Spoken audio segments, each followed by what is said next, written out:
ಶ್ರೀನಿವಾಸಪುರ ಅಮಾನಿ ಕೆರೆಯಲ್ಲಿ ಅಕ್ರಮವಾಗಿ ಮರಳು ತೆಗೆಯುತ್ತಿರುವ ಕುರಿತು ಮಾಧ್ಯಮಗಳಲ್ಲಿ ಸುದ್ದಿ ಪ್ರಸಾರವಾಗಿದ್ದ ಹಿನ್ನೆಲೆ ಕೋಲಾರ ಜಿಲ್ಲೆಯ ಸಹಾಯಕ ಉಪವಿಭಾಗಾಧಿಕಾರಿಗಳು ತಕ್ಷಣ ಕ್ರಮ ಕೈಗೊಂಡು ತಾಲೂಕಿನ ತಹಶೀಲ್ದಾರ್ ಹಾಗೂ ದಂಡಾಧಿಕಾರಿಗಳ ಕಚೇರಿಗೆ ದಿಢೀರ್ ಭೇಟಿ ನೀಡಿದರು.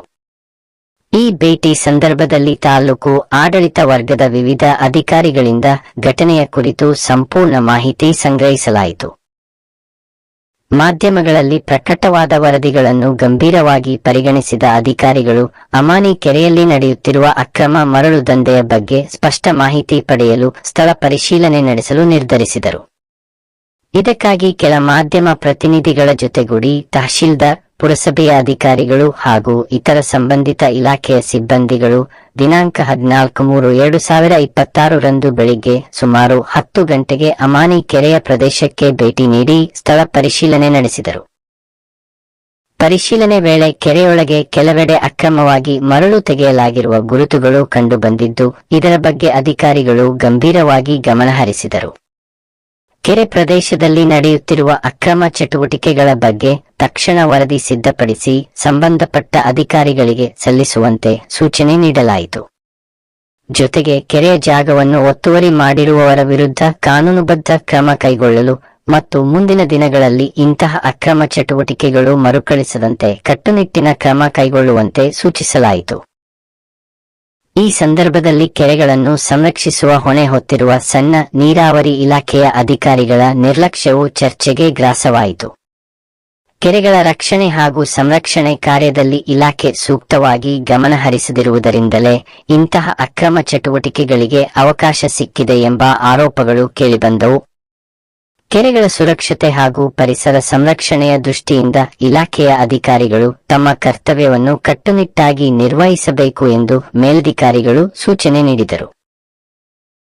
ಸ್ಥಳೀಯರು ಹಾಗೂ ಸಾಮಾಜಿಕ ಕಾರ್ಯಕರ್ತರು ಕೂಡ ಕೆರೆಗಳಲ್ಲಿ ನಡೆಯುತ್ತಿರುವ ಅಕ್ರಮ ಮರಳು ದಂಧೆಯನ್ನು ತಡೆಯಲು ಕಠಿಣ ಕ್ರಮ ಕೈಗೊಳ್ಳಬೇಕು ಎಂದು ಆಗ್ರಹಿಸಿದರು. ಕೆರೆಗಳು ಗ್ರಾಮೀಣ ಪ್ರದೇಶಗಳ ನೀರಿನ ಮೂಲವಾಗಿರುವುದರಿಂದ ಅವುಗಳ ಸಂರಕ್ಷಣೆ ಅತ್ಯಂತ ಮುಖ್ಯವಾಗಿದೆ. ಅಕ್ರಮವಾಗಿ ಮರಳು ತೆಗೆಯುವುದರಿಂದ ಕೆರೆಗಳ ಅಸ್ತಿತ್ವಕ್ಕೂ ಹಾಗೂ ಪರಿಸರ ಸಮತೋಲನಕ್ಕೂ ಹಾನಿಯಾಗುವ ಸಾಧ್ಯತೆ ಇದೆ ಎಂದು ಸಾರ್ವಜನಿಕರು ಆತಂಕ ವ್ಯಕ್ತಪಡಿಸಿದರು. ಅಧಿಕಾರಿಗಳು ಮುಂದಿನ ದಿನಗಳಲ್ಲಿ ಅಮಾನಿ ಕೆರೆಯಲ್ಲಿನ ಪರಿಸ್ಥಿತಿಯನ್ನು ನಿರಂತರವಾಗಿ ಮೇಲ್ವಿಚಾರಣೆ ಮಾಡುವುದಾಗಿ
ವಿಡಿಯೋಲ್ಲಿ ಮರಳು ರಾತ್ರಿ ಹೊತ್ತು ಹೋಗ್ತಾ ಇರುತ್ತೆ.